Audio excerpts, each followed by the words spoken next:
Le carême nous a donné l'idée d'ajouter une vidéo chaque jeudi. Vous avez peut-être remarqué, cela nous permettra, en contemplant 2 ou 3 stations du chemin de croix par semaine, d'arriver à Pâques en ayant médité les 14 que l'Église a traditionnellement retenus comme les points les plus poignants de la passion du Christ et les plus chargés d'enseignements pour nous.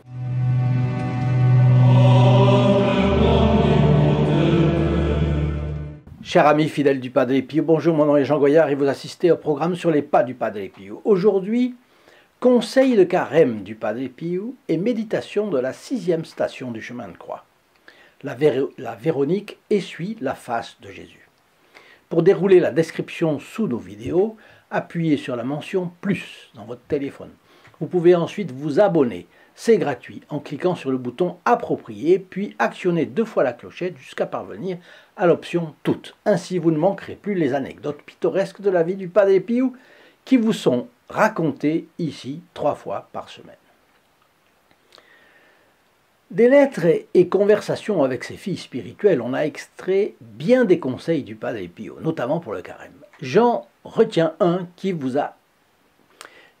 a trait au comportement le plus adéquat de notre esprit adapté à cette période que l'Église nous donne pour penser aux efforts à faire, pour le jeûne et l'abstinence aussi, pour quelques pénitences, pour la prière et les œuvres de miséricorde. Selon le Padre Pio, la souffrance peut être un signe de spéciale prédilection de l'amour divin. Sans l'amour de la croix, a-t-il écrit, nous ne pouvons pas conquérir grand-chose dans la vie, même chrétienne. Il rappelait fréquemment aux personnes que le Père Céleste a voulu que nous nous rendions semblables à son divin Fils dans son angoisse dans le désert et au calvaire. Il y a insisté de la manière suivante, et vous allez le comprendre d'autant mieux que nous venons de consacrer 2 vidéos à la maison du soulagement de la souffrance, l'hôpital du Padre Pio. La religion est un hôpital pour les spirituellement malades qui veulent guérir. Pour cela, ils doivent se soumettre à la souffrance, c'est-à-dire au versement de leur sang, à la lancette, au bistouri, à la sonde, au scalpel, au feu même. Toute l'amertume de la médecine. Pour être spirituellement guéris, nous devons nous soumettre à toutes les tortures du divin médecin.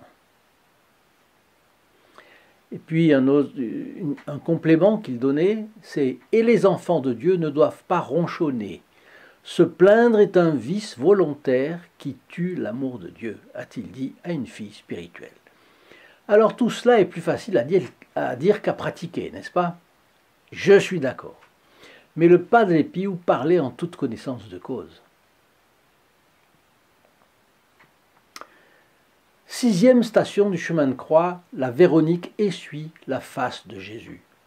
Nous vous adorons au Christ et nous vous bénissons parce que vous avez racheté le monde par votre sainte croix.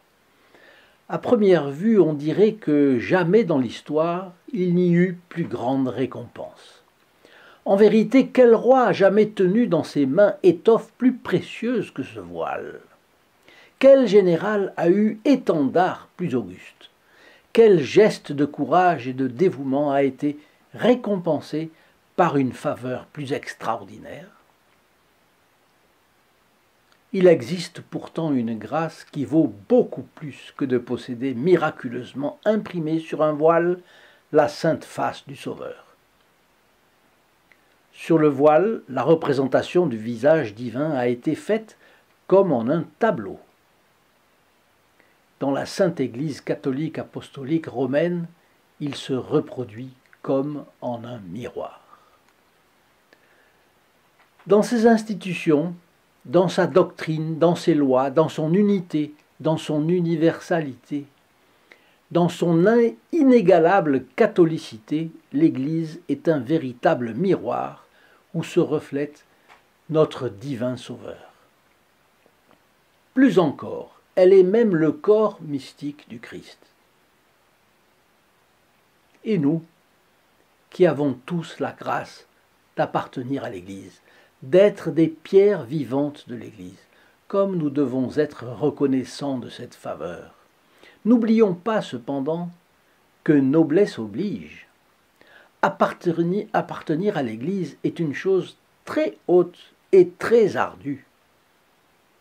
Nous devons penser comme l'Église pense, sentir comme l'Église sent, agir comme l'Église veut que nous nous comportions dans toutes les circonstances de notre vie.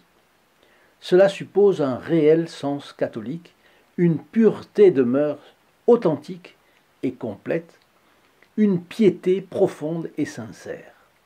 En d'autres termes, cela suppose le sacrifice d'une existence entière. Quelle est la récompense? Christianus alter Christus. Chrétien comme le Christ. Je serai de façon éminente une reproduction du Christ lui-même. La ressemblance du Christ s'imprimera vivante et sacrée au fond de mon âme.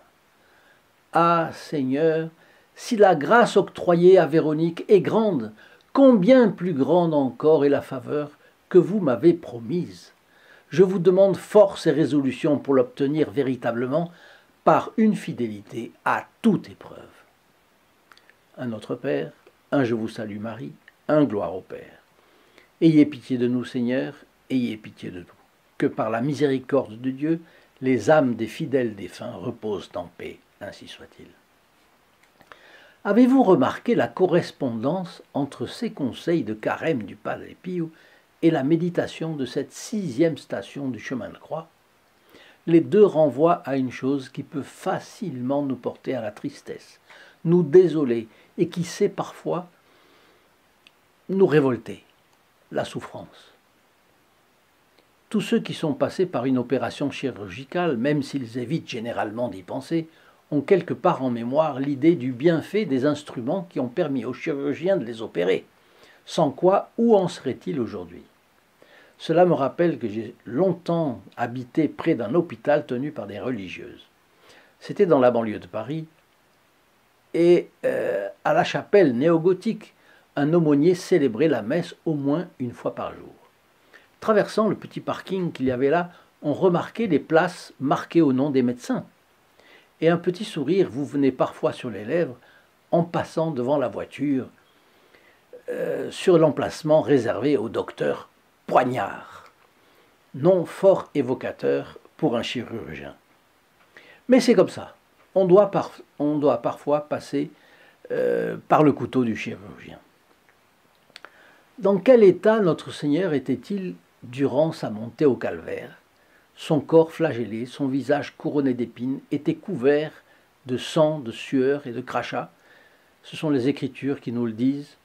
Et la Véronique brave la haine et la lâcheté qui ont saisi la foule et essuie la sainte face de notre Seigneur. Elle l'essuie et la nettoie. C'est un soulagement indéniable pour Jésus, sur le plan physique peut-être, je ne sais pas, mais surtout la fidélité de la Véronique se veut une compassion, une réparation envers Jésus outragé. Je vais vous laisser un témoignage d'une amie qui est à la fois très psychologue et pédagogue, deux qualités qui vont souvent ensemble, et elle nous fait toucher du doigt le côté positif de la chose. C'est Emmanuelle, une protégée du Padre Pio. Elle nous dit, en union de prière, surtout avec les protégés du Padre Pio, bon et saint carême à tous. Le chemin est raide, on tombe, on se tord la cheville, on transpire, on a envie de faire demi-tour, de jeter sa croix au bord du chemin. Mais de là-haut, la vue sera magnifique. Oui, Emmanuel, j'applaudis des deux mains et j'en profite pour faire une autre analogie. Est-ce que les protégés du Padre Pio, comme vous, qui sont un moteur de notre œuvre, ne tiennent pas chacun un peu le rôle d'une Véronique de la chaîne sur les pas du Padre Pio? Notre chaîne a entrepris une véritable œuvre de charité spirituelle. On peut la voir aussi comme une véritable œuvre de salubrité spirituelle et morale dans des sociétés où tout porte à l'immoralité. L'immoralité est offerte à tous, sponsorisée, valorisée, poussée en avant. Et la moralité catholique, au contraire, est méprisée. On se tient à distance de ceux qui la favorisent. On les considère comme des rabat-joie, des éteignoirs, des gens coincés. La joie, on la cherche du côté du mal. La joie, et encore, les jeunes vont la chercher dans la jouissance, la drogue. L'alcool est même passé de mode. La violence, le blasphème, les agressions d'églises et de cimetières, et puis finalement les sacrilèges. C'est là que les gens croient qu'ils vont trouver la joie, et le démon ne donne jamais ce qu'il promet. Alors ce sont deux pôles qui se disputent le monde. D'un côté, la bienheureuse Vierge, aux ordres de Dieu, et de l'autre côté, le diable. D'un côté, les fils de la lumière, de l'autre côté, commandés par Notre-Dame. Et de l'autre, elle est forte comme une armée rangée en ordre de bataille. Et de l'autre, les fils des ténèbres, commandés par l'antique serpent qui est le diable et Satan. Entre ces deux pôles, nous avons choisi, et nous avons pour nous conduire les conseils du Padre Pio, en particulier celui-ci. Le démon est un lion face à l'homme en état de péché. Il devient le plus poltron des créatures face à un homme en état de grâce. Ou encore, le diable est une bête féroce qui rôde pour dévorer sa proie, mais il est attaché à la chaîne. Il ne mordra que celui qui s'approchera. Et encore, j'ai une telle confiance en Jésus que même si je voyais l'enfer ouvert devant moi, et si je me trouvais au bord de l'abîme, je ne douterai pas, je ne désespérerai pas. J'aurai confiance en lui. J'ai trouvé cela dans la voix du Padre Pio de novembre-décembre 1982. Ce sont des revues qui sont éditées par le Sanctuaire et qui, en italien et puis en français également, et qui m'ont été données par un très bon prêtre, un ami, qui a eu la bonté de me donner 2 caisses.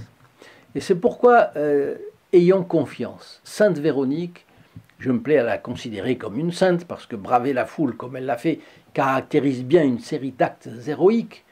Sainte Véronique a soulagé notre Seigneur, les protégés du Padre Pio, faisant le trait d'union entre le Padre Pio et d'innombrables âmes soutiennent à bout de bras la chaîne sur les pas du Padre Pio. Eh bien, en plus de partager nos vidéos, ils font un geste militant qui nous permet de progresser, d'entrer dans le maximum de foyers ouverts à l'influence du Padre Pio. Et puis plus tard, ce sera pour faire comprendre aux gens qui n'auront pas encore eu le temps de réfléchir au Padre Pio, de penser qu'il représente peut-être la grande solution à tant et tant de problèmes accumulés dans nos sociétés. Dans des moments où l'Église et ce qui reste de la civilisation chrétienne s'apprête à traverser la période peut-être la plus grave de l'histoire, les protégés du Padre Pio font confiance aux grands capucins. Le prix le font connaître. Pour ma part, je ne trouverai pas exagéré que chaque ami de notre chaîne se mette à dire un Ave Maria par jour pour eux, puisqu'ils sont les artisans et les propulseurs de cette œuvre. Dites-moi ce que vous en pensez. Merci beaucoup. Vous pouvez me joindre évidemment dans le lien sous la description ci-dessous. https://st-padre-pio.fr. Chers amis, à notre prochaine vidéo. Au revoir. In nome del Padre, del Figliolo e dello Spirito Santo, e così sia. Sia lodato Gesù e Maria, oggi